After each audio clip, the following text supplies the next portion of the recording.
So hello what's up, कैसे हैं आप सब। स्वागत है आप सबका to this revision session of due diligence. Yes, one of the very very important topics of CA final. अगर इसका क्वेश्चन आता है सर सीधा सीधा ये आपको 5 में से 5 नंबर दे सकता है फॉर योर एग्जाम। तो सबसे पहले अगर ड्यू डिलीजेंस की मैं बात करूं, सर ये वर्ड कहां यूज होता है। आप सबने एक फेवरेट सीरियल देखा होगा सोनी लिव पे सर, जिसका नाम है शार्क टैंक। शार्क टैंक में कौन बैठते हैं सर, ढेर सारे इन्वेस्टर बैठते हैं और एक ये चश्मे वाले इन्वेस्टर भी थे जो सीजन 1 में, उसके बाद ये दिखाई नहीं दे। सर ये इन्वेस्टर्स क्या करते हैं, ये इन्वेस्टर्स किसी भी कंपनी से में पैसा लगाने से पहले, ये इन्वेस्टर्स किसी भी कंपनी से पहला पैसा लगाने से पहले सर क्या करते हैं, ड्यू डिलीजेंस करते हैं। सर ऑडिट और ड्यू डिलीजेंस में फर्क क्या है। देखो ऑडिट में आप क्या फोकस करते हो, सिर्फ कंपनी के फाइनेंशियल स्टेटमेंट पे। बट जब मैं बात करता हूं ड्यू डिलीजेंस में, आप सामने वाले का प्रमोटर भी देखते हो, आप सामने वाले का बैकग्राउंड भी देखते हो, हिस्ट्री भी देखते हो कि किस तरह से धंधा चलता आ रहा है। ठीक है सर, प्लस सिर्फ प्रेजेंट नहीं देखते, आप उसका प्रोजेक्शन भी देखते हो। आपने कई बार देखा होगा शार्क टैंक में ये इन्वेस्टर्स इन लोगों से पूछते थे कि आपकी प्रोजेक्टेड सेल्स क्या है, इस साल के एंड तक आप कितनी सेल्स कर लोगे। तो ये रेवेन्यू पूछते हैं, एबिडा पूछते हैं, ये सब चीजें करते हैं। तो जब आप ऑडिट से एक लेवल ऊपर आ जाते हो ना, तो उसको कहते हैं ड्यू डिलीजेंस। यानी सिर्फ फाइनेंशियल स्टेटमेंट पे फोकस नहीं करेंगे हम, फाइनेंशियल स्टेटमेंट के साथ साथ हिस्ट्री और फ्यूचर इन सब चीजों को भी देखते हैं, अकाउंटिंग पॉलिसीज को भी देखते हैं, प्लस जो बंदा कंपनी को चला रहा है, मैनेजमेंट, प्रमोटर्स, ये कैसे लोग हैं, इन सब चीजों पे भी फोकस किया जाता है इन अ ड्यू डिलीजेंस। अब सर एक बात समझना, ड्यू डिलीजेंस क्या है। तो क्या मैं बोल दूं this is a process of investigation. कौन परफॉर्म करता है, जो बंदा पैसे लगा रहा है, जो बंदा पैसे लगा रहा है यानी द इन्वेस्टर। किसके अंदर इन्वेस्टिगेट करना है, जो भी पोटेंशियल इन्वेस्टमेंट है। तो जो भी पोटेंशियल कंपनी में ये लोग पैसा लगाते हैं उसकी उसकी इन्वेस्टिगेशन करके चलते हैं। तो आप ऐसा कह सकते हो it is a process of investigation. कौन करता है, इन्वेस्टर करता है। कहां करता है, into the details of investment. इन करके 3 पॉइंट ध्यान रखना। अब सर ये कौन सी डिटेल्स ऑफ इन्वेस्टमेंट है जिनको हमें इन्वेस्टिगेट करना है। तो 3 चीजों को आप इन्वेस्टिगेट करते हो। एक तो एंटिटी का धंधा क्या है, एक तो एंटिटी का धंधा क्या है, ऑपरेशंस क्या है। ठीक है सर, क्या ये मैन्युफैक्चरिंग एंटिटी है, सर्विस बेस्ड एंटिटी है, व्हाटएवर इज। प्लस धंधे को चलाने वाले यानी द मैनेजमेंट, ये जो मैनेजमेंट है ये कितनी काबिल है, नलायक मैनेजमेंट है, अच्छी मैनेजमेंट है, आपको देखना पड़ेगा। प्लस जो भी मटेरियल फैक्ट्स आपके डिसीजन को इन्फ्लुएंस कर सकते हैं, इन सब के बारे में आप जानने की कोशिश करोगे। These are the details you need to focus on. You are getting the point or not? Yes sir. So it is a process of investigation performed by the investors into the details of potential investments. कौन सी detail में focus करना है, सारे बच्चे करो मेरे साथ। ओम। Sir ओम का क्या मतलब है, ऑपरेशंस यानी धंधा, धंधा चलाने वाली मैनेजमेंट, एंड एम का मतलब है मटेरियल फैक्ट्स। तो इस तरह से आप ये डिटेल्स ध्यान रख सकते हैं।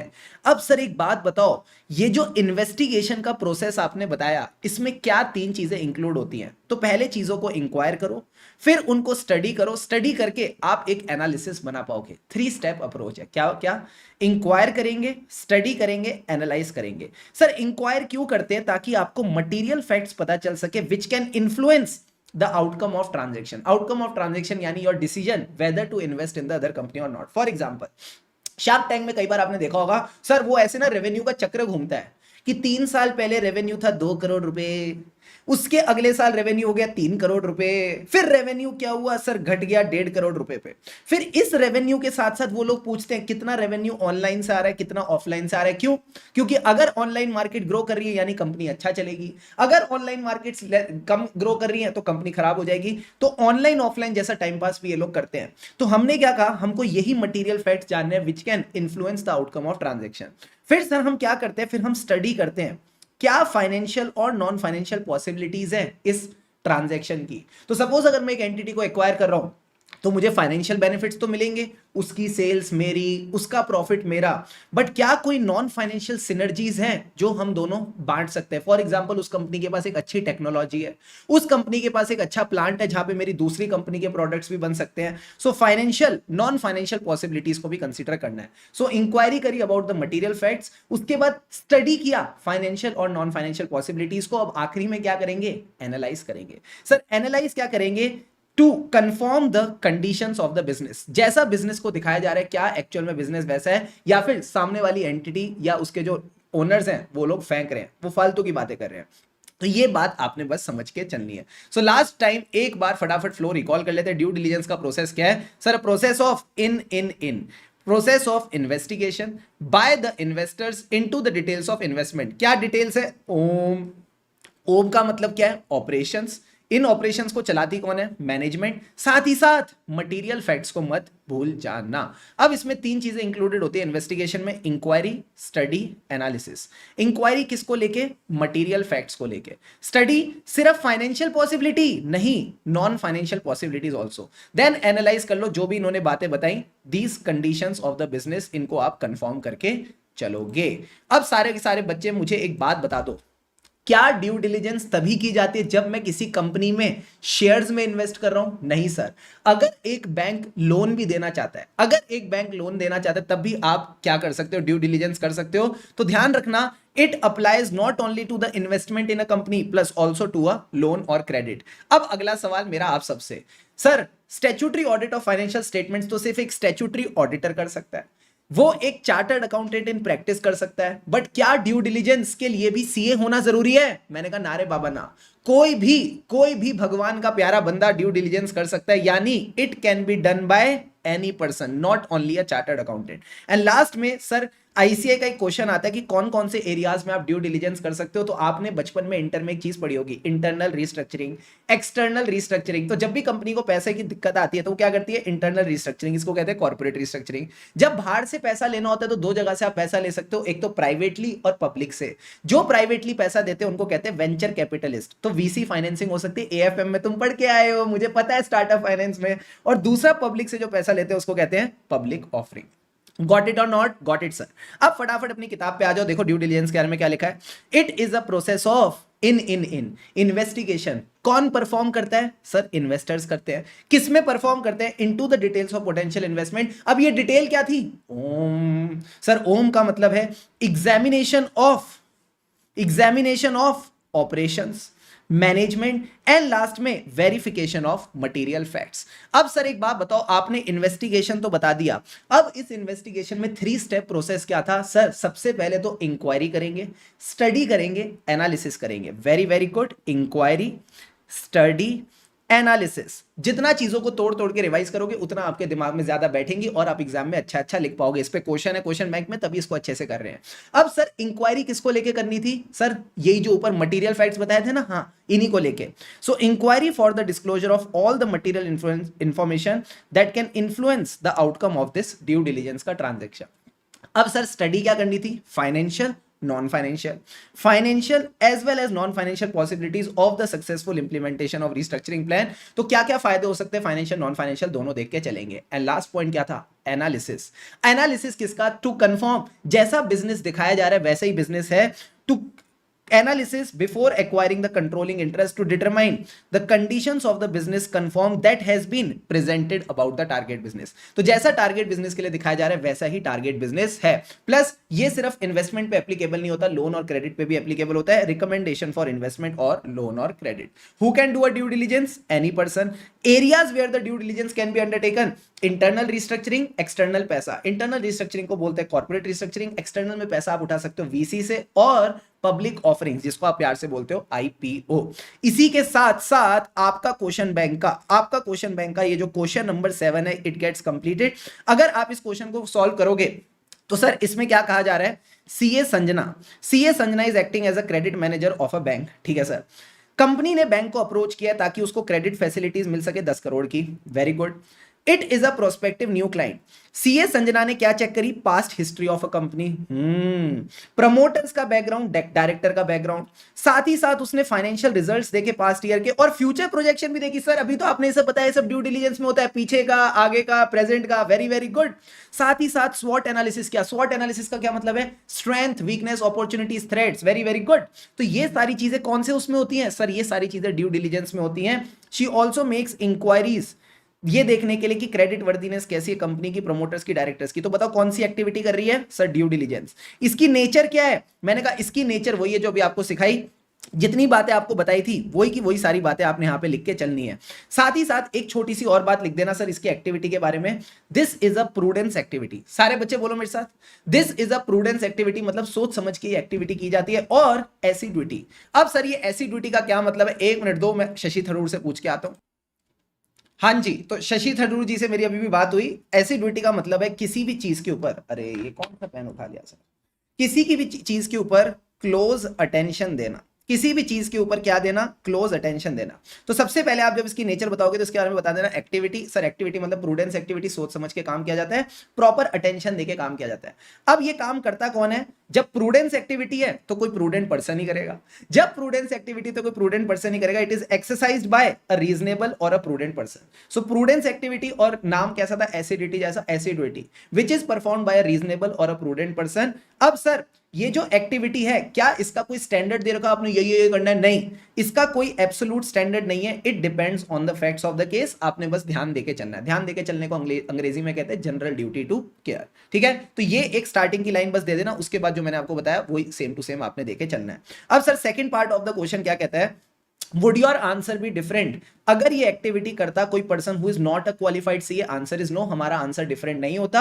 अगर कोई बंदा सीए नहीं है तो भी वो ड्यू डिलिजेंस कर सकता है। एंड लास्ट में एक क्वेश्चन और पूछ रखा है, areas where the due diligence can be undertaken.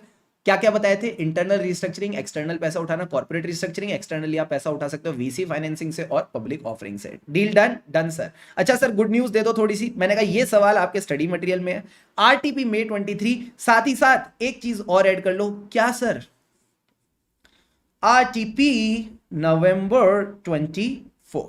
Deal done, deal done sir. अब वापस आ जाओ अपनी किताब पे और देखो मेरे साथ क्या दे रखा है।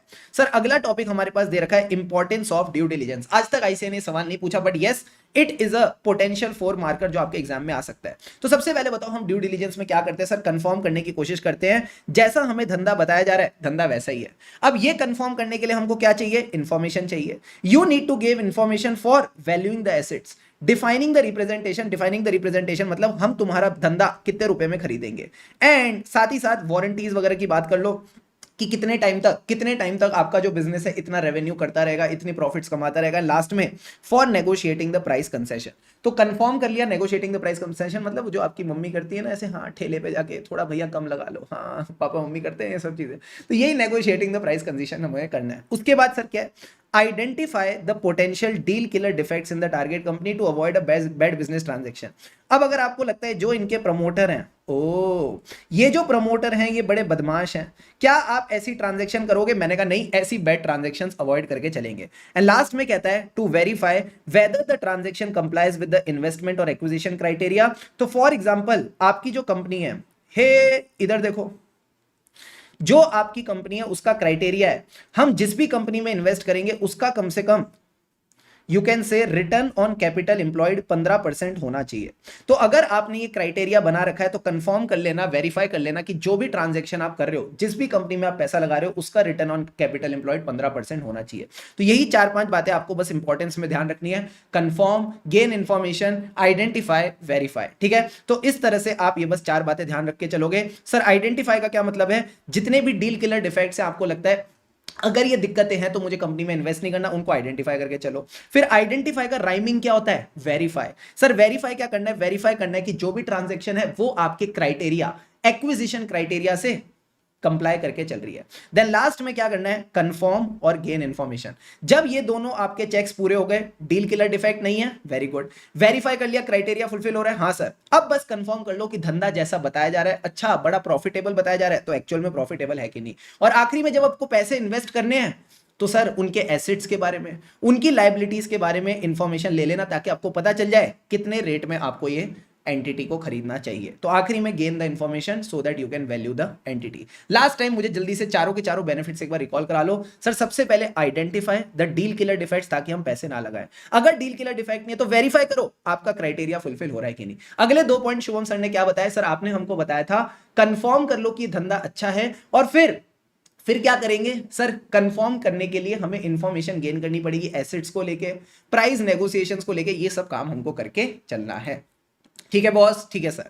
अब इसके बाद हम एक टॉपिक पढ़ते हैं, क्लासिफिकेशन ऑफ ड्यू डिलिजेंस। इसके ऊपर आपके पास एमसीक्यू बेस्ड क्वेश्चन आ सकता है, केस स्टडी बेस्ड क्वेश्चन आ सकता है कि पहचानो कौन सा ड्यू डिलिजेंस है। तो सबसे पहले जब भी मैं बोलता हूं कमर्शियल और ऑपरेशनल ड्यू डिलिजेंस, इसका मतलब है क्या आपके और उसके धंधे को मिलके कोई ऑपरेशनल सिनर्जीज आएंगी कि नहीं, whether there will be operational synergies और not. For example HDFC bank और एचडीएफसी, जब इन दोनों का मर्जर हुआ तो ऑपरेशनल सिनर्जीज क्या थी सर, कम ऑफिस खोलने पड़ेंगे, कम ऑफिस खोलने पड़ेंगे, एक्स्ट्रा ऑफिस को आप बंद कर सकते हो, ठीक है सर। फाइनेंशियल ड्यू डिलिजेंस का क्या मतलब है, फाइनेंशियल स्टेटमेंट्स को चेक करना, यानी बुक्स ऑफ अकाउंट्स और बाकी financial matters of the company. Tax due diligence का मतलब है जब भी मर्जर्स एंड एक्विजिशन हो रहे हैं तो उसका टैक्स इंपैक्ट क्या आएगा, उसका टैक्स इफेक्ट क्या आएगा मर्जर्स एंड एक्विजिशन का, वो आप कंसीडर करके चलोगे। इंफॉर्मेशन सिस्टम ड्यू डिलिजेंस का क्या मतलब है सर, सिंपल सी बात है, जो हमारी एंटिटी है वो सैप यूज करती है, दूसरी एंटिटी टैली यूज करती है, तो क्या उसका इंफॉर्मेशन सिस्टम और हमारा इंफॉर्मेशन सिस्टम इन सिंक काम कर पाएगा कि नहीं। So it pertains to the computer systems and related matter of the entity. Legal aspects में देखना है कि क्या उस एंटिटी को एक्वायर करने पे हम पे कोई लीगल इंप्लीकेशंस तो नहीं आ जाएंगी, तो आपने लीगल एस्पेक्ट्स भी देखने of the entity. For example अभी जितना मुझे याद है फ्यूचर ग्रुप को कौन एक्वायर कर रहा था, रिलायंस एक्वायर कर रहा था, तो जैसे ही रिलायंस फ्यूचर ग्रुप को एक्वायर करने गया अमेजॉन को दिक्कतें हो गई, तो वहां पे लीगल एस्पेक्ट्स आ गए थे। एनवायरमेंटल ड्यू डिलिजेंस, यानी आप एंटिटी का एनवायरमेंट देखोगे, क्या वहां के लोग उतने फ्लेक्सिबल है कि उनकी चीजें और हमारी चीजें साथ में इंटीग्रेट हो जाएंगी। So flexibility and adaptability to the acquired entity. And आखिरी में आता है पर्सोनल, इसमें आप उनकी एचआर पॉलिसीज देखोगे, क्या उनकी एचआर पॉलिसीज और हमारी एचआर पॉलिसीज इन लाइन है। वहां तो लोग सर 5 दिन काम करते हैं, हमारे यहाँ लोग 7-7 दिन काम कर रहे हैं, तो आपने पर्सोनल पॉलिसीज भी देखनी है और क्या पर्सोनल पॉलिसीज को आप चेंज कर सकते हो फॉर रिस्ट्रक्चरिंग। तो यही आपके टाइप्स ऑफ ड्यू डिलिजेंस है, कमर्शियल ड्यू डिलिजेंस हो गया, टैक्स हो गया, फाइनेंशियल हो गया, इंफॉर्मेशन सिस्टम हो गया, पर्सोनल हो गया। ये बेसिक बात आपको बस समझ के चलनी है। फिर सर आता है scope of financial due diligence. सारे बच्चे पानी के 2 घूंट लगाओ और चैट बॉक्स में रेडी, चलो।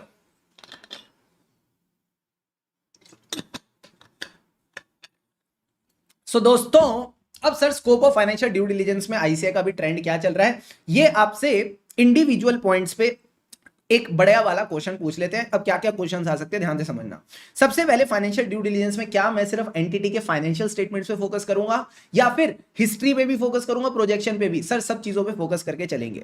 तो सबसे पहले आप फोकस करोगे history of the target company, किस तरह से इसकी हिस्ट्री रही है, क्या ग्रोथ रही है, प्लस इसके जो प्रमोटर्स है, जो इसके शेयर्स वगैरह मार्केट में सेल कर रहे हैं, इनका बैकग्राउंड क्या है, क्या ये लोग हैंकी पैंकी एक्टिविटीज करते हैं, अच्छे भले लोग हैं, ठीक है सर। साथ ही साथ आप इनकी अकाउंटिंग पॉलिसी देखोगे, अकाउंटिंग पॉलिसी कैसी होनी चाहिए, एप्रोप्रिएट होनी चाहिए, as per the applicable FRF होनी चाहिए, प्लस कंसिस्टेंटली फॉलो होनी चाहिए। हो सकता है क्योंकि इनको पता था इनकी एंटिटी बिकने वाली है, तो रिसेंटली इन्होंने अपनी अकाउंटिंग पॉलिसी चेंज करी हो ताकि फाइनेंशियल स्टेटमेंट अच्छे दिखे।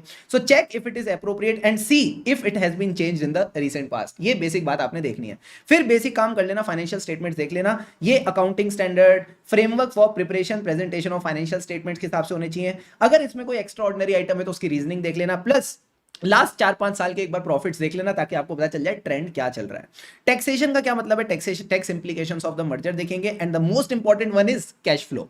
It is important to see if the company is able to meet its cash requirement. यही सवाल आईसीआई बार बार पूछता है और बोलता है कैसे पता चलाएगा कि वो कैश रिक्वायरमेंट मीट कर रही है कि नहीं।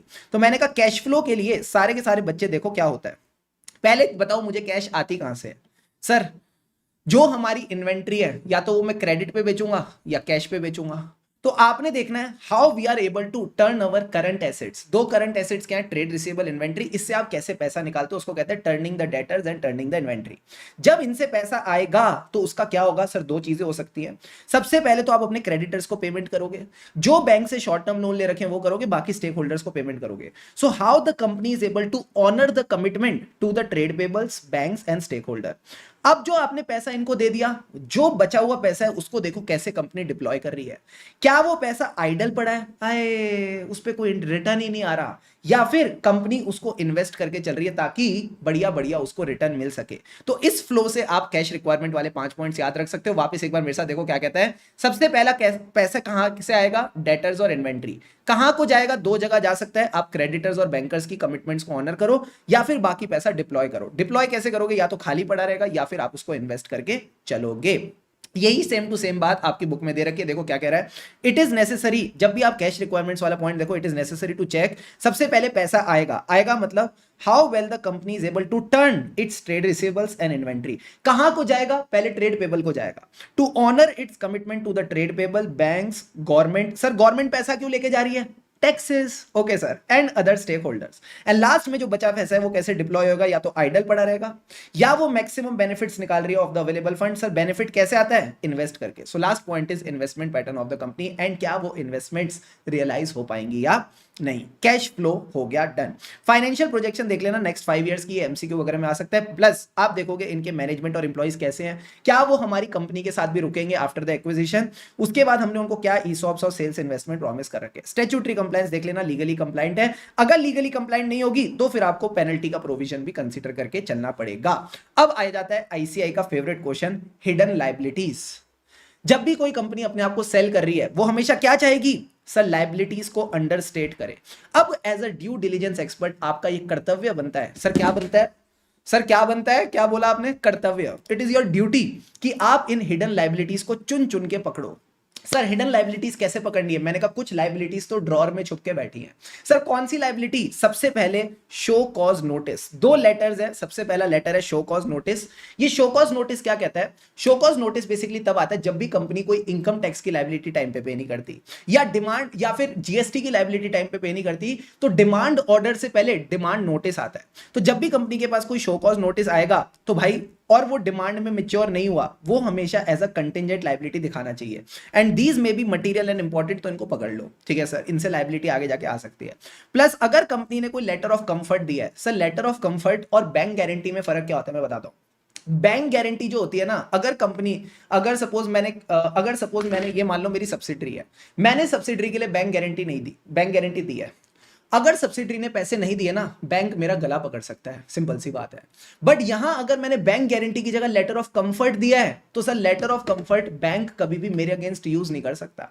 बैंक कभी आके कह नहीं सकता शुभम जी आप अपना लेटर ऑफ कंफर्ट ऑनर करो, यानी लेटर ऑफ कंफर्ट सिर्फ नाम के लिए दिया जाता है कि हाँ मेरी सब्सिडरी को पैसे दे दो, कोई दिक्कत नहीं आएगी। तो ये कह रहा है अगर आपने लेटर ऑफ कंफर्ट दिए है, क्योंकि ये बैंक गारंटी नहीं है, क्योंकि ये बैंक गारंटी नहीं है तो कभी भी बैलेंस शीट में नहीं आते, तो इनको भी फोकस करके चलना। तो 2 लेटर जो आपको ड्रॉर में मिलेंगे छुप के बैठे हैं, वो क्या है, शो कॉज नोटिस और लेटर ऑफ कंफर्ट। इसके अलावा सर और कौन सी हिडन लायबिलिटीज है जो हमको याद रख सकते हैं, सर टैक्स वाली लायबिलिटी। तो जो भी टैक्स लायबिलिटीज है अंडर डायरेक्ट और इनडायरेक्ट टैक्स, इनमें पकड़ के चलना। अब इनडायरेक्ट टैक्सेस में भी कौन सी लायबिलिटीज है, सर पुराने टैक्सेस वाली। ये पुराने टैक्सेस कौन से जो अभी तक चलते आ रहे हैं, कस्टम ड्यूटी हो गया, कस्टम ड्यूटी तो वैसे भी चलता आ रहा है, उससे पहले भी एक पुराना टैक्स था जिसका नाम था सेल्स टैक्स। तो अगर आपकी कोई long pending sales tax assessment है कंपनी की, तो वो भी एक लायबिलिटी आगे जाके बन सकती है। इसी तरह अगर कस्टम ड्यूटी की मैं बात करूं, सर प्रोविजनल असेसमेंट तो हो गई है, प्रोविजनल असेसमेंट तो हो गई है, बट फाइनल असेसमेंट पेंडिंग है, तो ये भी एक लायबिलिटी बन सकती है। तो एक और पेयरिंग आप यहां पे क्रिएट कर सकते हो, liabilities under direct and indirect taxes. Indirect taxes में 2 टैक्सेस पकड़ लेना, सेल्स टैक्स और कस्टम ड्यूटी। सेल्स टैक्स क्योंकि बहुत पुराना था तो long pending sales tax assessment चल रही है। कस्टम ड्यूटी का खेल क्या है, प्रोविजनल असेसमेंट हो चुकी है, फाइनल असेसमेंट पेंडिंग है। सर इसके बाद के पॉइंट्स क्या थे, मैंने कहा इसके बाद के पॉइंट्स है, अगर कंपनी ने कोई बायबैक का एग्रीमेंट कर रखा है कि भाई मैं मार्केट से अपने शेयर खरीदूंगी, तो वो भी एक लायबिलिटी है जो इसको पे ऑफ करनी पड़ेगी। इसी तरह अगर इसने कोई लीज एग्रीमेंट कर रखा है जहां पे इसको पेमेंट आगे देनी है, तो future lease liability. And last में अनरिजॉल्व लेबर लिटिगेशन, लेबर कह रहा है कि हमारा जो वेजेस है उसको रेट्रोस्पेक्टिवली बढ़ाओ, तो जितनी लेबर लिटिगेशन चल रही है उसका भी प्रोविजन कंपनी को बना के चलना चाहिए। तो लास्ट वाले पॉइंट्स को आप ऐसे याद रख सकते हो, BBLL। क्या बोले सर, BBLL, BB बोले तो बायबैक ऑफ शेयर्स, LL का मतलब है लेबर लिटिगेशंस और लीज लायबिलिटी। ठीक है, तो 3 पेयरिंग बना लो, इजीली आप 5 से 6 पॉइंट कवर कर लोगे। लास्ट टाइम एक बार फटाफट इसको रिवाइज कर लेते हैं। सर क्या, 2 लेटर जो छुपके बैठे थे ड्रॉर में, शो कॉज नोटिस और लेटर ऑफ कंफर्ट। फिर टैक्स वाले 2 point, direct taxes, indirect taxes. Indirect taxes में सेल्स टैक्स, कस्टम ड्यूटी। आखिरी में BBLL, buyback of shares, lease liability और लेबर लिटिगेशंस। क्लियर है बॉस, क्लियर है सर। बस 5 मिनट का और ये चैप्टर रह गया, इसके बाद आपको इस पे पूरा कंफर्ट आ जाएगा। इसके बाद हमारे पास एक टॉपिक आता है ओवर वैल्यूड सेल्स एसेट्स। अच्छा, हिडन लायबिलिटीज की सर थोड़ी मोटिवेशन दे दो, इसी के ऊपर क्वेश्चन आया आपका MTP 1 नवंबर 24 एग्जाम्स। अब सर जब मैं ओवर वैल्यूड एसेट्स की बात करूंगा तो पहले करंट एसेट्स की बात करेंगे, फिर नॉन करंट एसेट्स। मुझे बताओ एसेट्स की ओवर वैल्यू कब होगी, जब इन्वेंट्री फटाफट बिक्री होगी या इन्वेंट्री हौले हौले बिक्री होगी। सर हौले हौले बिक्री होगी। डेटर टाइम पे पैसे दे रहे होंगे या डेटर निकम्मे हो गए हैं। सर डेटर निकम्मे हो गए हैं। तो ये सबसे पहले कहता है जो डेटर्स हैं ना तो आप उनको कलेक्ट कर पाए हो ना कलेक्ट कर पाओगे। आहा, ना तो आप इनको कलेक्ट कर पाए हो ना कलेक्ट कर पाओगे। Uncollected uncollectible receivable. इसी तरह अगर मैं इन्वेंट्री की बात करूं, सर ये चलती ही नहीं है। दीज आर ऑब्सोलीट, क्योंकि ऑब्सोलीट हो गई है, मार्केट में कोई खरीद ही नहीं रहा। Slow non moving inventory. These are also valued above NRV, तो आपको इनको NRV पे लेके आ जाना चाहिए। ठीक है सर, तो ये तो हो गए करंट एसेट्स। इसके बाद अगर मैं बोलता हूं नॉन करंट एसेट्स, तो नॉन करंट एसेट्स में आते हैं हमारे पास PPE और इंटेंजिबल। तो ये कहता है जो PPE है पीपी में आप ये तो बोल नहीं सकते स्लो मूविंग नॉन मूविंग, इसके साथ वर्ड क्या यूज होता है, ऑब्सोलीट। तो ऑब्सोलीट और under use plant and machinery जिनकी वैल्यू भी इम्पेयर हो चुकी है। मुझे बताओ आकाश सर ने इंपेयरमेंट का कौन सा इंडेक्स सिखाया था? देखते हैं कौन कौन बच्चा जाग रहा है, कमेंट सेक्शन में बताना, ठीक है सर।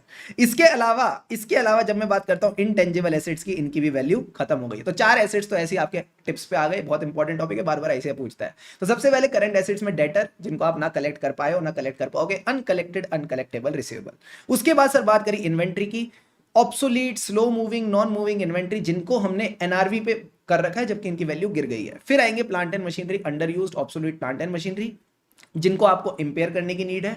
एंड लास्ट में इंटेंजिबल्स हैविंग नो वैल्यू। इसके बाद सर आप ध्यान रख सकते हो कि इन प्रॉपर्टीज की वैल्यू क्यों गिर गई है, क्योंकि लिटिगेटेड प्रॉपर्टीज है। लिटिगेटेड प्रॉपर्टीज मतलब लिटिगेशन चल रही कि आपके नाम पे होनी चाहिए किसी और के नाम पे होनी चाहिए। इसी के साथ एक और बढ़िया वाला एक्सपेंडिचर आ जाता है, infructuous project expenditure. Sir infructuous project expenditure मतलब जिसको आपको कैपिटलाइज नहीं करना चाहिए, या deferred revenue expenditure. Deferred revenue expenditure का क्लासिक एग्जांपल है जो खर्चा आप एडवर्टीजमेंट पे करते हो। तो एडवर्टीजमेंट के खर्चे को क्या करते हैं सर, 5 साल में बांटते हैं। फालतू बातें नहीं करनी, इसको जिस साल में खर्चा होता है उसी साल में राइट ऑफ मारना होता है। तो ये भी एक ओवर वैल्यूड एसेट के फॉर्म में आ जाता है। तो 4 ये बातें, 2 ये बेसिक बातें आप यहां पे कंसीडर करके चल सकते हो। लास्ट टाइम एक बार फटाफट इनको रिवाइज कर लो। करंट एसेट्स क्या थे, डेटर और इन्वेंट्री। अनकलेक्टेड अनकलेक्टेबल, इन्वेंट्री के केस में क्या हो गया, ऑब्सोलीट हो गई है, तो बेचारी कोई खरीद ही नहीं रहा। स्लो नॉन मूविंग इन्वेंट्री जिसको आपने अबव एनआरवी वैल्यू कर रखा है। फिर tangible asset intangible asset. Tangible में फेवरेट एसेट हमारा होता है plant and machinery. Under used obsolete नहीं होता सर, ऑब्सोलीट होता है, ठीक है, जिनकी एसेट्स की इंपेयरमेंट हो चुकी है। इंटेंजिबल एसेट्स जिनकी कोई वैल्यू नहीं है। अब आखिरी में मुझे बताओ एक और कौन सा आपको पॉइंट याद आ रहा है? सर वो डेफर्ड रेवेन्यू एक्सपेंडिचर वाली चीज याद रह जाएगी, वेरी गुड। तो इस पॉइंट को भी ध्यान रखना, डेफर्ड रेवेन्यू एक्सपेंडिचर और इनफ्रक्चुअस एक्सपेंडिचर। इनफ्रक्चुअस मतलब वो प्रॉपर्ली प्रोजेक्ट एक्सपेंडिचर नहीं हो, वो रेवेन्यू टाइप एक्सपेंडिचर है, ठीक है सर। फिर इसी साथ लिटिगेटेड एसेट्स और प्रॉपर्टी, इनकी भी वैल्यू मार्केट में कम होती है। फिर इन्वेस्टमेंट वाले 2 पॉइंट एक बार देख लेना। इन्वेस्टमेंट्स जहां पे आपको अच्छा खासा रिटर्न और इनकम नहीं मिल रही, ऑब्वियसली बात है इनकी वैल्यू गिर गई होगी as compare to the market. Plus ऐसी इन्वेस्टमेंट जिनको आपने कॉस्ट पे कैरी कर रखा है बट इनकी रियलाइजेबल वैल्यू कम है, तो आप इसको अपनी बुक्स में कम कर लो। आखिरी में सर 2 टॉपिक्स हमारे पास बचते हैं। सबसे पहले क्या, work approach to due diligence. अब ये work approach to due diligence क्या कहता है कि बेसिकली आपने ड्यू डिलीजेंस करना कैसे है, ठीक है। Work approach to due diligence basically कहता है आपने ड्यू डिलीजेंस करना कैसे है। मैंने कहा सिंपल काम है। तुम कौन हो सर? हम सीए स्टूडेंट है। नहीं, तुम ड्यू डिलीजेंस एक्सपर्ट हो, तुमको पता नहीं है, तुम हो ड्यू डिलीजेंस एक्सपर्ट, ठीक है सर। तो अब हम क्या करेंगे, सबसे पहले हम बोलेंगे फाइनेंशियल्स लेके आओ। हमारे लिए क्या लाओ, फाइनेंशियल्स लेके आओ। तो हम रिव्यू करेंगे और रिपोर्ट करेंगे on the financial submitted by the target company. अब जब मैं फाइनेंशियल देख रहा था, ओ मैंने कहा ओ तेरी, यहां तो सीविप मिल गया। अब सर ये सीविप कौन है? सीविप का मतलब है मामा जी का लड़का। मैंने कहा मामा जी का लड़का नहीं, सीविप का मतलब होता है capital work in progress. Okay sir. अब जब मैंने सीविप देखा, कैपिटल वर्क इन प्रोग्रेस यानी कोई बिल्डिंग बन रही है, मेरे अंदर उत्सुकता जागी, शुभम शुभम चलो बिल्डिंग देखने चलते हैं। तो सेकंड काम क्या करूंगा, assess the business first hand through a site visit if applicable. सारे बिजनेसेस में सीविप नहीं होता, तो जब एप्लीकेबल होगा तभी जाके देख के आएंगे, ठीक है सर। अब जब मैं फाइनेंशियल देख चुका हूं, बिल्डिंग देख चुका हूं, अब क्या करूं सर, जिस क्लाइंट ने आपको अपॉइंट किया है उसके साथ बैठो और देखो क्या हमको सामने वाली एंटिटी को खरीदना चाहिए, और खरीदना चाहिए तो कितने रुपए में खरीदना चाहिए।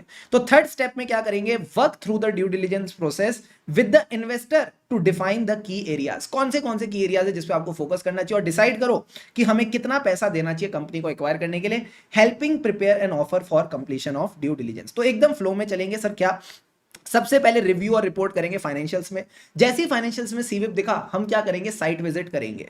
साइट विजिट के बाद एक्वायरर के साथ बैठेंगे और की एरियाज को डिफाइन करके चलेंगे, और आखिरी में हेल्प करेंगे इन प्रिपेयरिंग एन ऑफर। क्या ये पॉइंट क्लियर है? हाँ सर। बट ये 4 बातें आप तभी लिखोगे जब आईसीआई क्वेश्चन में लिख के देता है सर क्या, work approach to due diligence क्या होती है।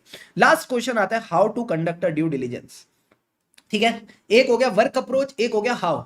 सुनने में ये सब चीजें सेम लगेंगी, बट मजा कब आएगा सर? मजा तब आएगा जब एग्जाम में आप ये कीवर्ड आइडेंटिफाई करके आंसर सही लिख सको। अब मुझे बताओ how to conduct a due diligence. How का मतलब है आपके अंदर की अप्रोच क्या होनी चाहिए। जब मैं बोलता हूं वर्क अप्रोच, तो ये हो गया बेसिकली स्टेप्स। इनको आप एक तरह से कह सकते हो, क्या क्या कह सकते हैं सर? इनको आप एक तरह से कह सकते हो स्टेप्स। जब मैं बोलता हूं हाउ, हाउ का मतलब है आप किस सोच के साथ करोगे, ठीक है, किस सोच के साथ। तो मैंने कहा एकदम, चाहे ड्यू डिलिजेंस हो चाहे ऑडिट पढ़ना हो, एकदम खुले दिमाग के साथ करेंगे। Always start anything with a open mind, ठीक है सर। तो हम एक खुले दिमाग के साथ इसकी शुरुआत करेंगे। अब जब आप खुले दिमाग के साथ शुरुआत करोगे ना, आपको पता चलेगा अच्छा यहां यहां गड़बड़े आ सकती है, यहां यहां दिक्कतें आ सकती है, अरे यहां पे अचानक प्रॉफिट्स कैसे बढ़ गए, पिछले साल तो प्रॉफिट्स बड़े कम थे। सो identify the trouble spots and ask for explanation. अब वो कह सकते हैं सर प्रॉफिट्स इस साल इसीलिए बढ़ गए क्योंकि इस बार ना गवर्नमेंट की कुछ पॉलिसीज चेंज हो गई थी। फिर वो ऐसा बोल सकते हैं ऑनलाइन में हमने एसईओ पे वर्क किया, ठीक है, आजकल तो ये चीज भी चल रही है, ऑनलाइन में हमने एसईओ पे वर्क किया। अब ये सर्च इंजन ऑप्टिमाइजेशन क्या होती है हमको आता ही नहीं, तो हम क्या करेंगे ना, अकेले अकेले सारा काम नहीं करेंगे, हम बेस्ट टीम ऑफ पीपल लेके आएंगे, हम भी बेस्ट टीम ऑफ पीपल लेके आएंगे, हम भी ऐसा एसईओ एक्सपर्ट्स लेके आएंगे। सो get the best team of people, और जरूरत पड़े क्योंकि आपको नहीं होगी इतनी एक्सपर्टीज, आप तो सीईओ, आपको तो अकाउंट्स ऑडिट टैक्सेशन के अलावा कुछ आता ही नहीं। So hire the due diligence experts and उनकी एक्सपीरियंस रिकॉर्ड वगैरह चेक कर लेना। अब जब लोग लेके आए हो और उनको पैसे दे रहे हो तो उनसे मदद भी पूरी लो। So get the help in all areas to get a 360 degree view of the company. अब 360 डिग्री व्यू का मतलब है कंपनी के आगे पीछे जितने भी लोग हैं सबसे पूछो क्या चल रहा है। तो talk to the customers, talk to the suppliers, talk to the business partner, talk to the employees, ये सब आपको बढ़िया इंफॉर्मेशन देंगे। क्या ये 4 स्टेप प्रोसेस क्लियर है? हाँ सर ये 4 स्टेप प्रोसेस क्लियर है। सबसे पहले खुले दिमाग से जाएंगे और देखेंगे कहां कहां दिक्कतें हैं। उन्होंने कहा सपोज मान लो अचानक सेल बढ़ गई और बोला भाई साहब ऑनलाइन सेल बढ़ गई क्योंकि एसईओ पे काम किया, हमको तो एसईओ पता नहीं, तो लोग लेके आओ। Get the best team of people, get experts. अब जब एक्सपर्ट्स लाए उनसे मदद लो। Get help in all the areas. जब आपने ऑल द एरियाज लिया, 360 डिग्री व्यू लिया, मतलब आप इनके सप्लायर से बात करोगे, आप इनके कस्टमर से, आप इनके एम्प्लॉय से, आप इनके बिजनेस पार्टनर सबसे बात करके चलोगे। Talk to everyone. और टॉक के बाद क्या करेंगे? टेक करेंगे। We will take a risk management approach, जहां पे जो भी इनकी कंप्लायंस और सब्सटेंटिव रिस्क और इश्यूज है इनको हमें कंसीडर करके चलना है। So this is the way you how to cover this topic of how to conduct due diligence. मैं बोलता हूं ना, प्रॉब्लम्स तो हैं सबके साथ, बस नजरिए की है बात। मजा आया नहीं आया? आया सर।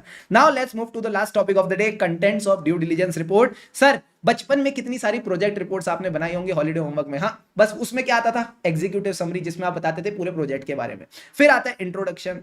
इंट्रोडक्शन के बाद आप क्या दोगे? Sir background of the company, brief history of the company, यही चीजें हमने स्टार्टिंग में देखी थी ड्यू डिलिजेंस। प्लस आप ड्यू डिलिजेंस कर क्यों रहे हो, क्या आपको शेयर्स एक्वायर करने के, आपको लोन देना है, what is this thing. So summary आ गई, इंट्रो आ गया, बैकग्राउंड आ गया, हिस्ट्री आ गई, उसके बाद आप ड्यू डिलिजेंस कर क्यों रहे हो। अब ड्यू डिलिजेंस में हम क्या करते हैं? नेटवर्थ देखते हैं, एसेट्स माइनस लायबिलिटीज। तो हम इनकी असेस करेंगे नेटवर्थ। नेटवर्थ का मतलब है assessment of the assets, assessment of the liabilities. ए हे 3 पॉइंट हो गए सर। और आखिरी में ये स्वॉट एनालिसिस वाला पॉइंट भी आपको ध्यान रखना है। ये क्यों ध्यान रखना है अभी पता चल जाएगा जब ये पॉइंट आपको टेस्ट योर अंडरस्टैंडिंग में काम आएगा। तो बेसिक पॉइंट्स है contents of due diligence report में जो आपको ध्यान रखने हैं। सबसे पहले आ जाएगा इंट्रोडक्शन, इंट्रोडक्शन से पहले एग्जीक्यूटिव समरी, फिर उसके बाद हिस्ट्री और बैकग्राउंड, दोनों सिमिलर पॉइंट्स हैं। इसके अलावा सर मैंने क्या बोला? Assessment of the net worth. Net worth का मतलब है assessment of assets, assessment of financial liabilities, और लास्ट में आ गया स्वॉट एनालिसिस। क्लियर है बॉस? क्लियर है सर। अब एक बार फटाफट अपने क्वेश्चन बैंक पे आ जाओ, 1-2 क्वेश्चन और रह गए रिवीजन के लिए।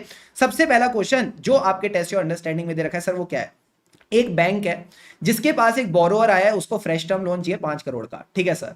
अब ये ड्यू डिलिजेंस कर रहा है, इन्होंने क्वेश्चन में लिख के दे दिया, और इसने देखा कंपनी पिछले 2 साल में बनी है और कंपनी ने पहले भी 10 करोड़ का लोन ले रखा है, कैश क्रेडिट फैसिलिटी 5 करोड़ की ले रखी है। कंपनी की जो सेल्स हैं 25 करोड़ से 45 करोड़ हो चुकी हैं और कंपनी कैश प्रॉफिट्स कर रही है। क्या मैं बोल दूं ये सब अच्छी बातें? हाँ सर ये अच्छी बातें हैं। आज की डेट में कंपनी डोमेस्टिक मार्केट में यानी इंडिया में है। अब इसको बाहर के भी ऑर्डर्स आ रहे हैं, एक्सपोर्ट ऑर्डर्स आ रहे हैं, और इसी रिगार्ड में ये मेहनत कर रही है। एक्सपेंशन प्लान्स भी मार्केटिंग के हिसाब से आगे आगे चल रहे हैं। There are large number of units, कई सारे और यूनिट्स भी है जो डोमेस्टिक और एक्सपोर्ट मार्केट को कैटर कर रहे हैं इन द सराउंडिंग एरिया, और यूएस मार्केट में डिमांड भी कम हो रही है। प्लस ये कह रहा है ये जो यूनिट है, जो कंपनी है जो लोन लेने आई है, ये फैमिली बेस्ड है और ये सिर्फ प्रमोटर की मार्केटिंग स्किल्स पे काम कर रही है, इनके पास स्टाफ की कमी है। तो मुझे बताओ ड्यू डिलिजेंस में ये कौन सा प्रोसेस है जो सामने वाला बंदा कर रहा है? सर जो आपने हमको लास्ट पॉइंट बताया था ना रिपोर्ट का, स्वॉट एनालिसिस, ये स्वॉट एनालिसिस कर रहा है। स्वॉट का मतलब होता है स्ट्रेंथ, वीकनेस, अपॉर्चुनिटी, थ्रेट। तो मुझे बताओ इस कंपनी की स्ट्रेंथ क्या है? सर जो अच्छी बातें लिखी होती है ना वो स्ट्रेंथ होती है, यानी जो इसकी सेल्स बढ़ी हैं 25 करोड़ से 45 करोड़, प्लस ये जो कैश प्रॉफिट्स कमाए जा रही है मस्त मस्त मस्त, और ये इसकी क्या है, स्ट्रेंथ है। तो अगर आप यहां पे देखोगे ये पॉइंट यहां लिख रखा है, rise in the sales, cash profits and timely debts pay करना, ये स्ट्रेंथ है, ठीक है सर। अब वीकनेस क्या है, मैंने कहा वीकनेस है ये जो काम खराब हो रहा है, ये यूनिट फैमिली बेस्ड यूनिट है। ये यूनिट एक फैमिली बेस्ड यूनिट है, मार्केटिंग स्किल्स इनके पास अच्छी नहीं है, लैक ऑफ स्टाफ है, ये इनकी क्या है, ये इनकी वीकनेस है। तो यही बात आपको लिखनी है, lack of staff is a weakness, ठीक है सर। अब अपॉर्चुनिटी क्या है, जो ये एक्सपोर्ट का धंधा करने की सोच रहे हैं, तो पहले ये डोमेस्टिक कर रहे थे, अब एक्सपोर्ट प्लान बना रहे हैं, तो ये जो इन्होंने entering into the export market वाले की चीज को किया है, this is a opportunity. Plus इसके बाद थ्रेट क्या है सर, थ्रेट है कि यहां पे जो इसके कॉम्पिटिटर्स हैं, lot of competitors in domestic and export market, plus US की मार्केट खराब हो रही है। तो आखिरी में बोलोगे presence of competitor and demand slump is a threat. तो एकदम कॉमन सेंस वाला तरीका है जिससे आपको डील करके चलना है। सबसे पहला क्वेश्चन ये कहता है, what procedures will you adopt before rendering any advice to Seeta limited. तो सीटा लिमिटेड ने आपको ड्यू डिलिजेंस करने को बोला है, तो ये ड्यू डिलिजेंस में आपने क्या प्रोसीजर करना है। तो आईसीआई जो आंसर देता है वो बोलता है कि फाइनेंशियल ड्यू डिलिजेंस के जो स्टेप्स है उनको आप यहाँ पे कवर करके चलो। तो जो भी पॉइंट्स हम फाइनेंशियल ड्यू डिलिजेंस में पढ़ते हैं वही आपने यहाँ पे कवर करके आने हैं। अब कई सारे बच्चे बोल सकते हैं सर क्या हम यहाँ पे how to conduct due diligence का आंसर लिख सकते हैं, नहीं। क्या हम work approach of due diligence लिख सकते हैं, नहीं। अगर आईसीएस स्पेसिफिकली बोले what should have been the work approach, तो आप वर्क अप्रोच वाला पॉइंट लिखोगे। अगर आईसीएस स्पेसिफिकली बोले how do you as a due diligence expert conduct the due diligence, तो फिर आप वो ओपन माइंड वाला आंसर लिखोगे। Getting the point, yes sir. इसी तरह अगर मैं क्वेश्चन नंबर 2 देखूं, तो क्वेश्चन नंबर 2 का लास्ट पॉइंट एक बार आप देख लो, list out the contents of due diligence review report. तो जो कंटेंट्स मैंने आपको बताया थे वही आएंगे, executive summary, introduction, background of the promoter, history of the company, उसके बाद assessment of net worth, assets, liabilities, और आखिरी में स्वॉट एनालिसिस। तो कोई भी 5 से 6 पॉइंट आप इसमें करके चल सकते हो। क्वेश्चन नंबर 3 डायरेक्ट क्वेश्चन है, ओवर वैल्यूड एसेट्स के एग्जांपल लिखने हैं, that we have already covered in this revision. Question number 5 talks about कैसे कैश रिक्वायरमेंट्स मीट होगी। तो कैसे कैश आएगी, कहां को कैश जाएगी, कम ऑन, कैसे कैश आएगी, कहां को कैश जाएगी। कैश आती कैसे है, turning the receivables, turning the inventory. Cash कहां जाती है, ट्रेड पेबल्स के पास, गवर्नमेंट के पास, बाकी स्टेक होल्डर के पास। उसके बाद क्या करते हो, how do you deploy the funds, या तो आइडल पड़े रहेंगे या आप इन्वेस्ट करके चलोगे। तो यही 5 पॉइंट आपने इसमें कवर करके चलने हैं। Then comes question number 6, again a favourite question of ICAI, 5 areas where the hidden liabilities are there. यही सवाल एमटीपी नवंबर 24 में भी आया। तो वही आपने 5-6 लाइबिलिटीज लिखनी है जो ड्रॉर में छुप के बैठी हैं, letter of comfort, show cause notice, tax वाली liability, direct tax, indirect tax, इसमें आ जाती है long pending sales tax assessment, custom duty, जिसका प्रोविजनल तो असेसमेंट हो गया, फाइनल असेसमेंट पेंडिंग है। लास्ट में आता है बीबीएलएल। ये फायदा होता है पता है निमोनिक्स और ट्रिक्स का, फटाफट चीजें रिकॉल होती है। बीबीएलएल का क्या मतलब था, buyback of shares, long pending sale, LL का मतलब था लेबर लिटिगेशंस और लीज लायबिलिटी। Clear है boss, clear है sir. Question 7 already done, and here your full revision of due diligence is done. I hope you really enjoyed this revision. अगर मजा आया तो make sure आप वीडियो को जरूर लाइक करके चलें, प्यार भरा कमेंट छोड़ते चलें, और इसी तरह खुशी खुशी पढ़ते चलें, क्योंकि खुशी से पढ़ेंगे तभी आगे बढ़ेंगे। अभी तक अगर चैनल को सब्सक्राइब नहीं किया तो do subscribe it for more amazing videos. लगे रहो मित्रों, लगे रहो।